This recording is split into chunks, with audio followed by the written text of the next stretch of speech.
Tuz Gölü diye bir yere geldik.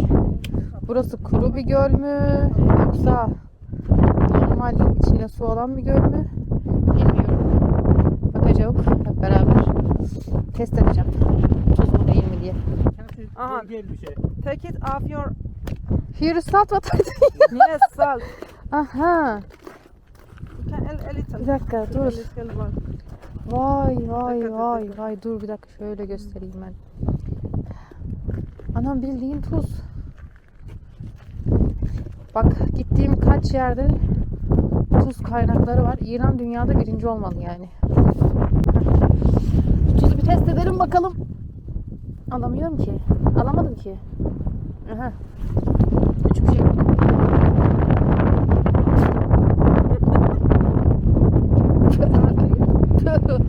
Nasıl oldu? Soğuk.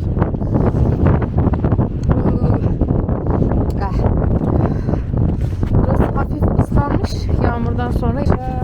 Islanınca böyle tuzlar kütle haline gelmiş birazcık. Çok soğuk. Demek ki neymiş? Şöyle kışın gerilmezmiş. Demek ki baharda gelecekmişiz. Gölde üşümek diye bir şey var arkadaşlar. Bundan sonra kimse bunun mecazi edebiyatını yapmasını...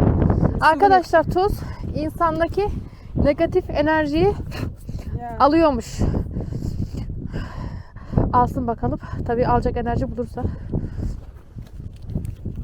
Şimdi bedava tuz bulup da almayacağız ya. İyi ki şu yediğim şeyleri kaplarına atmamışım bak. Sokağa çöp atmamak iyi bir şey. Zamanı gelince işine yarıyor da ben bunu açabileceğim mi acaba? Aha. Evet. Nerede beleş? Oraya yerleş. Bir tarafım çöl kumu oldu. Bir tarafım tuz oldu. İran'ın taşını toprağını getiriyorum Türkiye'ye arkadaşlar. Yakında müze açacağım. Ha, ayakkabım ağırlaştı. Ne oldu ki? İçine mi girdi? Altına mı takıldı? Kar gibi. Karda yürümek gibi aynı.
Şimdi buradaki kumun şehire gitmesini önleyen bir bitki varmış. O bitkiye dokunacağım bakalım. Aa, ismi çi? Artoplex. Artoplex. Farisi? Tab. Tak. Tab. İngilizcesi Artoplex'miş. Farsçası da takmış. Nasıl anlatayım size böyle? Çalı desem. Çalı değil. İnce ağaç dalları. Ya yaprak saplarının ince ya kuru şekillerini düşünün. Ve saçak gibi böyle püsküllü püsküllü. Bu bitki kumun başka yerlere gitmesini önlemiş. Mesela buranın toprağı birazcık daha farklı. Bu böyle bu kısmın toprağı şöyle bilmiyorum ne kadar fark edilir de yani nasıl diyeyim, kurumaya yüz tutmuş çamurun kıvamı gibi desem doğru tanımlamış olur muyum acaba, ama çok alışık olduğumuz bir şey değil yani, hani farklı, ilginç. Şimdi burada da tuzların işlendiği yer varmış. Bildiğiniz tuz tepesi. Subhanallah. Çıkamıyorum. Ha, çıktım. Vay be. Buradan tuzları alıyorlar. Ama çok muhteşem bir şey. Vallahi çok muhteşemmiş. Ana. Kimlerdi kesenin tabağına giren tuz buradan çıkıyor. Vay be. Hay Allah.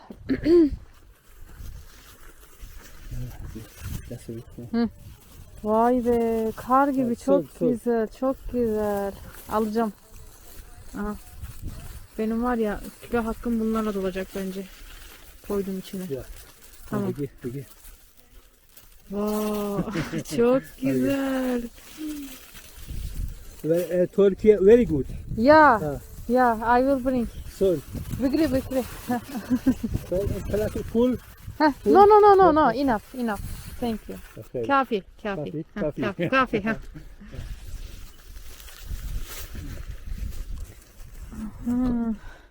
Bu tuz çok faydalıymış vücut için. Ben senin konuna girmem önce şöyle. Hadi gidelim. Tamam. Bismillah. Burada kaymadan inebilirsek ne güzel. Hop. Şu an çantam, üstüm, başım, her yerim yakıp yapuz.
Evet, şimdi çok ilginç bir yere geldik. İbrahim amcanın bir tane ineği var. Sadece o şarkı söylediğinde değirmeni döndürüyormuş. Şimdi bizim için böyle bir gösteri yapacak. Siz katın. Yes, cotton. Pamba. Pamba. Ha. Pamuk Irani koydu say mu bu? pamba. Sinek bir inek. Start. He var.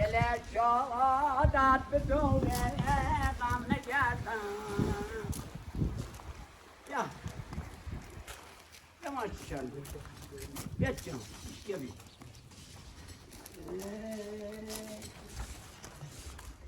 Rüzgarın gaz ki bu yer vallahi صدای چاچه بال بال نیومد بارک بلدو Yekəm belədir. نمیدونی Nabinayı. میدونم Amma میفهمه.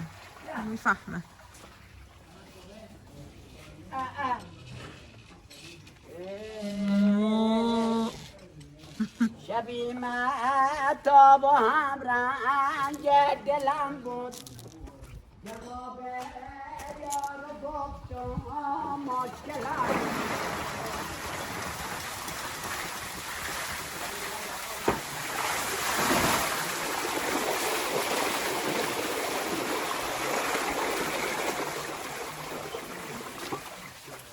Şimdi başkası şarkı söylesin, inek dönecek mi? ها بیا اینجا بیا بارکلا روزه که خبر از یارم نیومد. واو. Doesn't mind. بری Don't move, don't move. Ya. بری دست با غمانه گل بپرسید چرا با گل به سیله گل نیامد Çok güzel.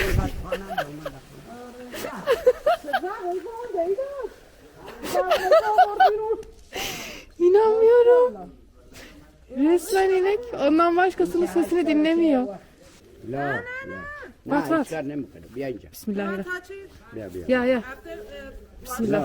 لا لا Bismillahirrahmanirrahim. بارکلا ها Merhaba. İsmi çi? مشکی Mişki. Mişki maşallah. Dur hayır canım ya yapma. Sakin ol. Canım. Mişki. Tamam sakin. Tamam. Kafi. Kafi. اصلا نده دستم خیال میکنی که نه حالا یه مبلغ من که خودم راه نماگردش کردم Çay, tea. Tamam. آخه هر جا میرفتیم Teşekkür ederim. Memnun. میدن آب اینا چی میگیره İbrahim amcanın yaptığı işi kopyalayan birileri varmış. Barzaneh'te aynı şekilde. İbrahim amca onları şikayet etmiş. İşte polis onları hapse atmış falan. Sonra aile gelmiş İbrahim amcadan affetmesini istemiş. İbrahim amca affetmiş ama yine aynı işi yapmaya devam ediyorlarmış. Söyleyeyim bu işi ilk yapan İbrahim amca. Ondan sonra başkasına gitmeyin buraya gelirseniz de. خوشانه امروز که مهمان شماییم خوشانه امروز که مهمان شماییم کبوتر بر لب بون شماییم کبوتر بر لب بون شماییم تراش روی مکان و روی مهمان تراش روی مکان و روی مهمان خدا داند که فردا شو کجاییم خدا داند که فردا شو کجاییم Misafirim olduğun için çok mutluyum anlamına gelen bir şeymiş. Misafir diyor çatıdaki güvercin gibidir. Sakın kötü bir şey söyleme çünkü yarın nerede olacağını bilmiyorsun. Hiçbir yere elin boş gitme. Eğer elin boş gidersen misafir olan yer senden diyor memnun kalmaz.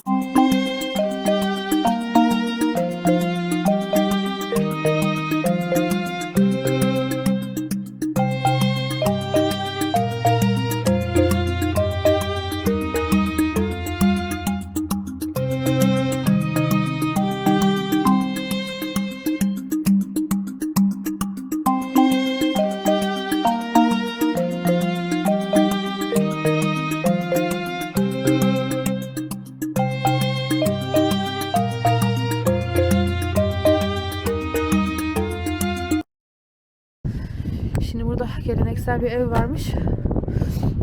Oraya gezeceğiz. Bu kışlık bir odaymış. Bismillah. Kapısı çok dar. Acaba ciddi dar. İranlıların kiloya neden takıntılı olduğunu şimdi anlayabiliyorum. Duvarları yine böyle kerpiçten yapılmış. Kolon gibi bir şey yapmışlar ama böyle şekilli mekilli. Bunu camları renkli yapmışlar. Işığı yansıtsın diye de bu şekilde nasıl diyeyim şekilli bir sütun tarzı bir şey yapmışlar. Adını bilmiyorum vallahi ne denirse. Çok güzel. Burada yastıklar var. Burada da evet, toplamışlar sanırım şekilde. Şöyle. Aha.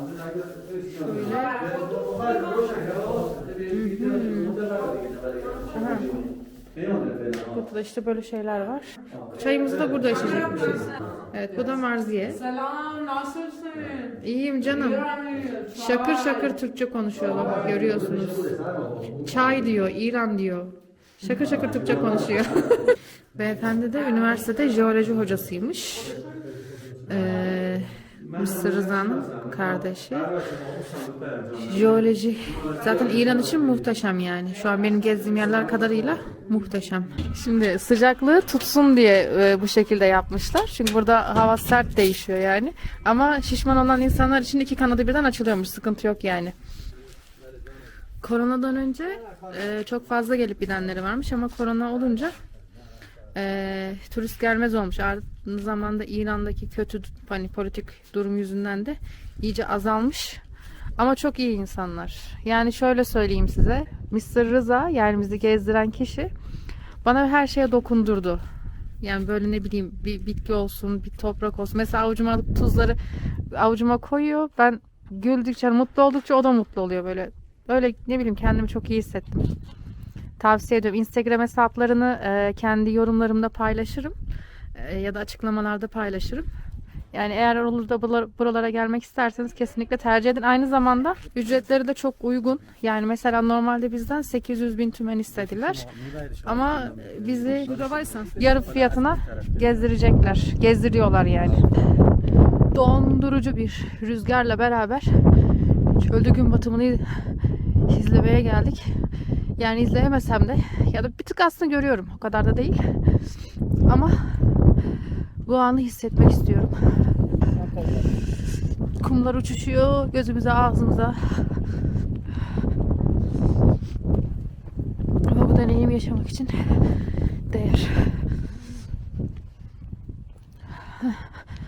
Neyse biraz yukarılara çıktıkça azaldı gibi de rüzgar. Allah'ım çok güzel. Çok güzel. Arkadaş tam diyeceğim ki muhteşem bir sessizlik. Mutlaka bir motor sesi çıkıyor. Ben anlamadım. Neyse. Yumuşacık kumlar. Ama insanı çok yorar bu. Uzun süre çölde yürüdüğün zaman ciddi yorulursun. Yani dizinize kadar gelen bir karda yürümek gibi düşünün. Öyle bir şey. Baharda çok daha güzel olurmuş burası. Değil mi? Çok daha güzel olurmuş ama ne yapalım? Bizim tatilimiz de böyle. Biz normalde bu gece kalacaktık çölde. Yani çölde dediğim geleneksel bir çöl evinde. Ama hiç gerek yok. Çünkü çok soğuk. Çok soğuk. İnşallah başka zamana diyelim. Dişlerim neredeyse hep kumda oldu. Benim halim bu. Çok affedersiniz gibi titriyorum yani şu an. Resmen şu an rüzgardan başka hiçbir ses yok. Rüzgarın sesi de çok korkunç.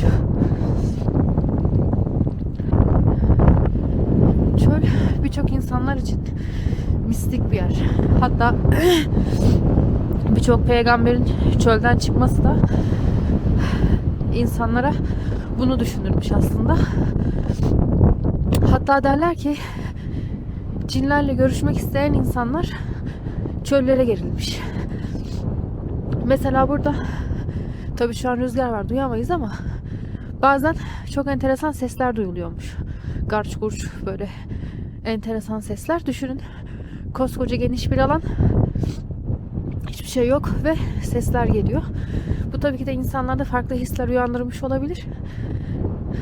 Ama bunun sebebi çölde biliyorsunuz sıcaklık ve soğukluk farkı çok fazladır. Gündüz çok sıcak olur. Gece de çok soğuk olur. O yüzden bundan ötürü bir çözülme yaşanır, genleşme yaşanır. O yüzden taşların aslında şekil değiştirirken çıkarttığı ses. Ama tabii ki de insanoğlu mutlaka her şey bir efsane atfeder. Hani bu gerek mitolojilerde olsun, gerek bu şekil doğa olaylarında olsun, hep mitolojik bir öğeye büründürülmüştür. Bu da insanın doğasında olan bir şey. Doğrudur ya da yanlıştır diye tartışmaya hiç gerek yok. Çok aptalca buluyorum böyle şeyleri. İnsan ihtiyaç üretirse, ihtiyaç duyarsa üretir. Güneş burada dostum. Madem buradaydı niye ses vermedin ayol? Ben donuyorum orada kaç saattir.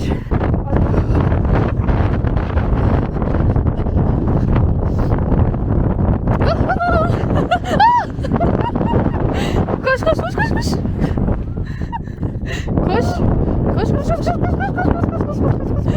Hep ayakkabılarını çek. Bu laftan sen de. Ayakkabım çıkımda oldu. Ama abim çocuğu da görme engelliymiş. Hello. How are you? Fine. How about you? What's your name? Give me your Esma. Where is your hands? Huh? Yan. How are you? Fine, thank you. How old are you? I'm 29. 29. I'm 30. 30. Very nice. What's your job? Do you work or study? I'm manager here and working here Maşallah ya. every week and every weekend. Very good, very good. Can you Ya diğer İngilizce yok. Aferin. can you use voice over and screen reader on your phone and computer? Of course. Huh, this one, like this. I can't. Like this. Do you use? Yes, yes. Ah, very good. Use only one time by hearing. Hearing. Yeah, But like just listen. yeah, me too. Computer, can you use? Az ben çekişim ya. Can you use computer? Yes.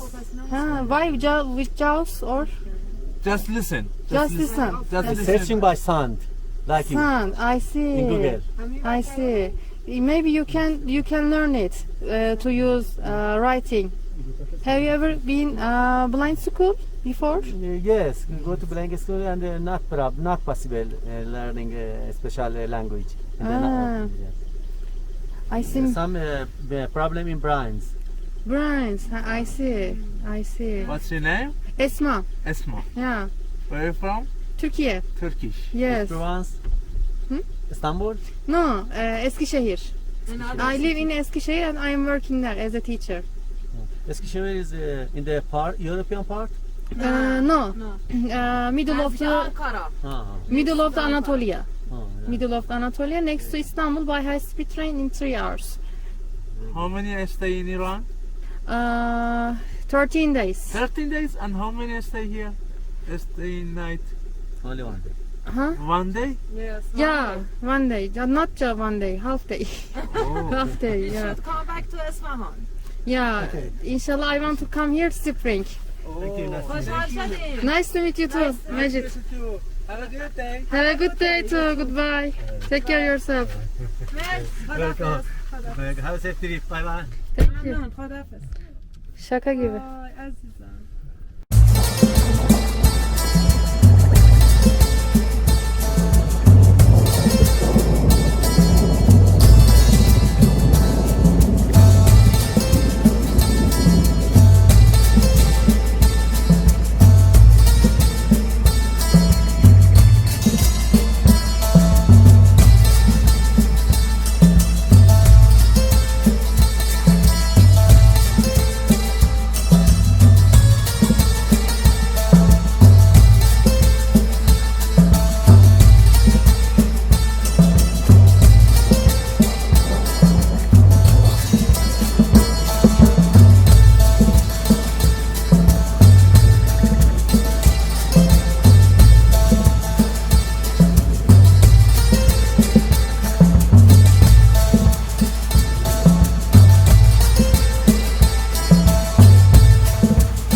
Şimdi burada geleneksel bir ev varmış. Oraya gezeceğiz. Bu kışlık bir odaymış. Bismillah. Kapısı çok dar. Acaba ama ciddi dar. İranlıların kiloya neden takıntılı olduğunu şimdi anlayabiliyorum. Duvarları yine böyle kerpiçten yapılmış. Kolon gibi bir şey yapmışlar ama böyle şekilli mekilli. Bunu camları renkli yapmışlar. Işığı yansıtsın diye de bu şekilde nasıl diyeyim, şekilli bir sütun tarzı bir şey yapmışlar. Adını bilmiyorum vallahi ne denirse. Çok güzel. Burada yastıklar var. Burada da evet, toplamışlar sanırım bu şekilde. Şöyle. Aha. Burada da işte böyle şeyler var. Çayımızı da burada içecekmişiz. Evet, bu da marziye. Selam, nasılsın? İyiyim canım. Şakır şakır Türkçe konuşuyor, bak görüyorsunuz. Çay diyor, İran diyor. Şakır şakır Türkçe konuşuyor. Beyefendi de üniversitede jeoloji hocasıymış. Mr. Rıza'nın kardeşi. Jeoloji. Zaten İran için muhteşem yani. Şu an benim gezdiğim yerler kadarıyla muhteşem. Şimdi sıcaklığı tutsun diye bu şekilde yapmışlar. Çünkü burada hava sert değişiyor yani. Ama şişman olan insanlar için 2 kanadı birden açılıyormuş. Sıkıntı yok yani. Koronadan önce çok fazla gelip gidenleri varmış ama korona olunca turist gelmez olmuş. Aynı zamanda İran'daki kötü hani politik durum yüzünden de iyice azalmış. Ama çok iyi insanlar. Yani şöyle söyleyeyim size. Mr. Rıza, yani bizi gezdiren kişi bana her şeye dokundurdu. Yani böyle ne bileyim bir bitki olsun, bir toprak olsun. Mesela avucuma alıp tuzları avucuma koyuyor. Ben güldükçe, mutlu oldukça o da mutlu oluyor böyle. Öyle ne bileyim kendimi çok iyi hissettim. Tavsiye ediyorum. Instagram hesaplarını kendi yorumlarımda paylaşırım. Ya da açıklamalarda paylaşırım. Yani eğer olur da buralara gelmek isterseniz kesinlikle tercih edin. Aynı zamanda ücretleri de çok uygun. Yani mesela normalde bizden 800.000 tümen istediler. Ama bizi yarı fiyatına gezdirecekler. Gezdiriyorlar yani. Dondurucu bir rüzgarla beraber çölde gün batımını izlemeye geldik. Yani izleyemesem de ya da bir tık aslında görüyorum. O kadar da değil. Ama bu anı hissetmek istiyorum. Kumlar uçuşuyor gözümüze, ağzımıza. Ama bu deneyimi yaşamak için değer. Neyse biraz yukarılara çıktıkça azaldı gibi de rüzgar. Allah'ım çok güzel. Çok güzel. Arkadaş tam diyeceğim ki muhteşem bir sessizlik. Mutlaka bir motor sesi çıkıyor. Ben anlamadım. Neyse. Yumuşacık kumlar. Ama insanı çok yorar bu. Uzun süre çölde yürüdüğün zaman ciddi yorulursun. Yani dizinize kadar gelen bir karda yürümek gibi düşünün. Öyle bir şey. Baharda çok daha güzel olurmuş burası. Değil mi? Çok daha güzel olurmuş ama ne yapalım? Bizim tatilimiz de böyle. Biz normalde bu gece kalacaktık çölde. Yani çölde dediğim geleneksel bir çöl evinde. Ama hiç gerek yok. Çünkü çok soğuk. Çok soğuk. İnşallah başka zamana diyelim. Dişlerim neredeyse hep kumda oldu. Benim halim bu. Çok affedersiniz gibi titriyorum yani şu an. Resmen şu an rüzgardan başka hiçbir ses yok. Rüzgarın sesi de çok korkunç. Çöl birçok insanlar için mistik bir yer. Hatta birçok peygamberin çölden çıkması da insanlara bunu düşünürmüş aslında. Hatta derler ki cinlerle görüşmek isteyen insanlar çöllere gerilmiş. Mesela burada tabii şu an rüzgar var, duyamayız ama bazen çok enteresan sesler duyuluyormuş. Garç gurç böyle enteresan sesler. Düşünün, koskoca geniş bir alan, hiçbir şey yok ve sesler geliyor. Bu tabii ki de insanlarda farklı hisler uyandırmış olabilir. Ama bunun sebebi çölde biliyorsunuz sıcaklık ve soğukluk farkı çok fazladır. Gündüz çok sıcak olur. Gece de çok soğuk olur. O yüzden bundan ötürü bir çözülme yaşanır, genleşme yaşanır. O yüzden taşların aslında şekil değiştirirken çıkarttığı ses. Ama tabii ki de insanoğlu mutlaka her şey bir efsane atfeder. Hani bu gerek mitolojilerde olsun, gerek bu şekil doğa olaylarında olsun. Hep mitolojik bir öğeye büründürülmüştür. Bu da insanın doğasında olan bir şey. Doğrudur ya da yanlıştır diye tartışmaya hiç gerek yok. Çok aptalca buluyorum böyle şeyleri. İnsan ihtiyaç üretirse, ihtiyaç duyarsa üretir. Güneş burada dostum. Madem buradaydı niye ses vermedin ayol? Ben donuyorum orada kaç saattir.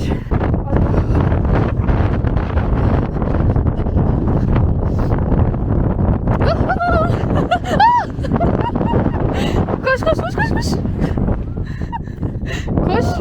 Koş koş koş koş koş koş koş koş koş. Hep ayakkabılarını çek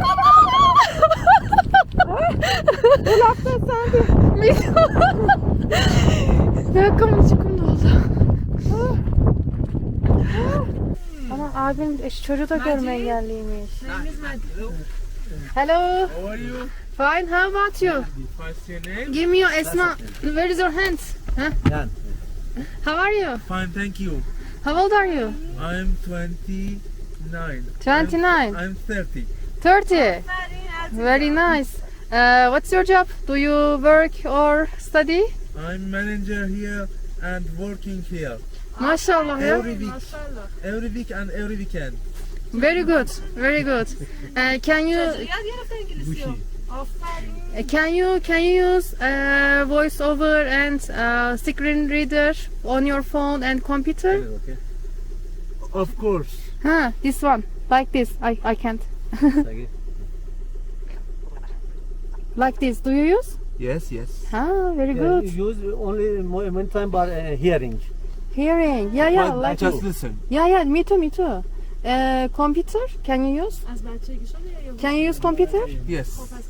Why with JAWS or Just listen. just listen? Just listen. Searching by sound, like you Sound. I see. in Google.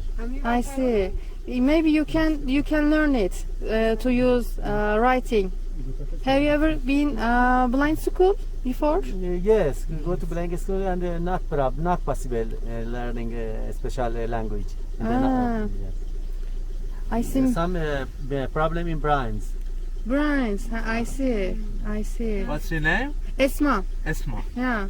Where are you from? Türkiye. Turkish. Yes. Provence. Istanbul. No, Eskişehir.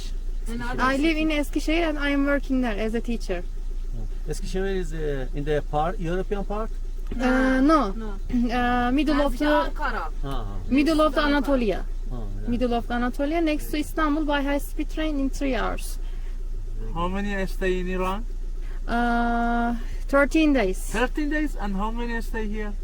Stay in night. Only one day. Huh? 1 day? Yes. Yeah, 1 day. Not just 1 day, half day. Oh. Half day, We yeah. should come back to Esfahan. Yeah. Inshallah I want to come here spring. Thank you. Nice to meet you. Hoş geldin. Nice to meet you too, Majid. Have a good day. Have a good day too. Goodbye. Take care yourself. Welcome. Have a safe trip. Bye bye. Thank you. Memnun. Xodafız. Şaka gibi. Ay azizim.